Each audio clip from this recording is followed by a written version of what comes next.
That's the NA error, and your VLOOKUP just died. But here's the same formula, handing back the right answer. The difference is one of 6 things, and number 6, most people never even check it. 6 reasons fastest first. 1. You forgot false.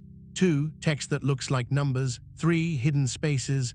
4. VLOOKUP can't look left. 5. An unlocked range that drifts. And 6 is still locked, the one almost nobody checks. Same sheet throughout. Reason 1's quickest, so start there. Reason 1, the fastest fix and the one to always check first. We type a SKU into the lookup cell, and the VLOOKUP should hand back the price. Instead, an NA look at the formula. Lookup value, table, column number, 3 arguments, but VLOOKUP wants 4. The missing 4th one is the match type. Leave it off, and you get an approximate match, which on unsorted text either errors out or worse, hands back the wrong price silently. So add a comma, then false, for an exact match. Enter. There it is in green. In Google Sheets, false can also be a 0, but sometimes the formula's perfect and it still won't match. Reason 2 is sneaky. We type the SKU into the lookup cell and we get an NA, but scroll up, and there it is in column A. So why won't VLOOKUP find it? Because to VLOOKUP these two aren't the same. The one in the table is a real number. The one you typed is text that just looks like a number. Here's the tell. With default formatting, text hugs the left edge and a real number sits on the right. Your typed value is shoved left. That's text. But let's prove it. In a spare cell, type is number, click your lookup cell, enter, it returns false. There's your confirmation. Now the fix and one catch. Because this SKU is purely numeric, we wrap the lookup in value, which turns text into a real number. Enter and the price comes back green. The catch: never wrap an alphanumeric SKU like KB100 in value, you'll just get a different error. But the next one is nastier. The values look identical, character for character, and your eyes will swear they match.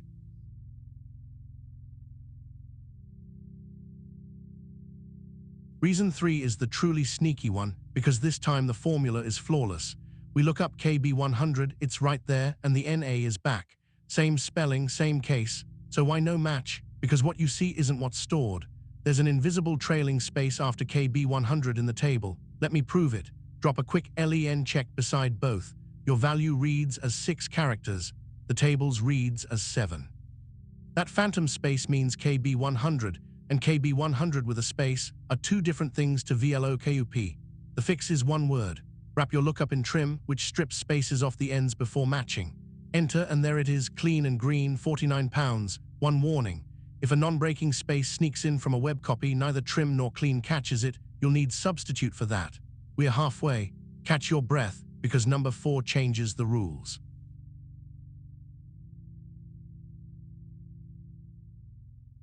Three down, 3 to go, and number 6, still waiting. Reason 4, this one breaks formulas that look completely correct. Here's a rearranged view of our sheet. The SKU now lives in column D, but the price we want sits over in column B to its left. Type a perfectly valid VLOOKUP, enter, and there's the NA again. Why? Here's the rule almost nobody's told. VLOOKUP only looks right. It finds your value in the first column, then walks rightward. Ask for something on the left, and there's simply no column number that can reach it. Fix path A is easy. If you can, move the column so the SKU sits left of the price. Refill green fixed, but you can't always rearrange a live sheet. So here's the proper fix that never cares about order. Index and match. First, match finds which row your SKU is in. Then index returns the price from that exact row, left or right, doesn't matter. Enter green fixed. Now this next formula works perfectly until you drag it down.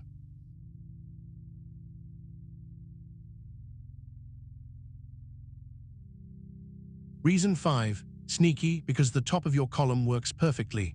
The first lookup returns the price, clean and green, £49, but the moment I fill it down, the rest cascade into errors. Why does the top work and the rest break? Watch the table range as I drag, it drifts. Every row it slides down until it's pointing below your data entirely. The fix is one keystroke, lock it. Put a $sign in front of the row numbers or just press F4 so the range can't move when you fill down. Refill, and the whole column flips green, top to bottom. But there's one last cause, and it's the one the pros miss.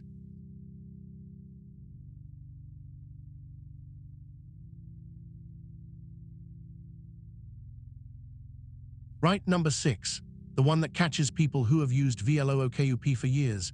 Here's the rule that breaks everything. VLOOKUP only ever searches the very first column of your range, just the first. Watch. Our range starts at the product column B, so that's where it's looking. But your SKUs live one column to the left, in column A, outside the range entirely. So it hunts product names for SKU, never finds it, and gives you an NA the fix. Reselect the range so it starts on the SKU column A. Now the SKU is the first column, the price lands as the fourth column again, so the column number stays 4. Enter, green, £49, and suddenly every NA you've ever seen makes sense. 6 out of 6.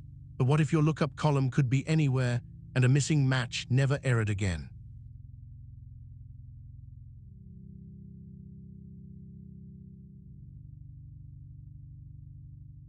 Now a bonus that makes most of these vanish. Meet XLOOKUP. Give it 3 things: the value you want, the column to search, and the column to return. No counting columns, no first column rule, and it looks left as happily as right. Here's our broken case rebuilt, clean, and the best part, a fourth argument. Add a short message, and instead of an NA, the cell just says not found. On older Excel, wrap VLOOKUP in IFER for the same result. So let's put all 6 onto one card you can keep. When an NA appears, run this checklist in order.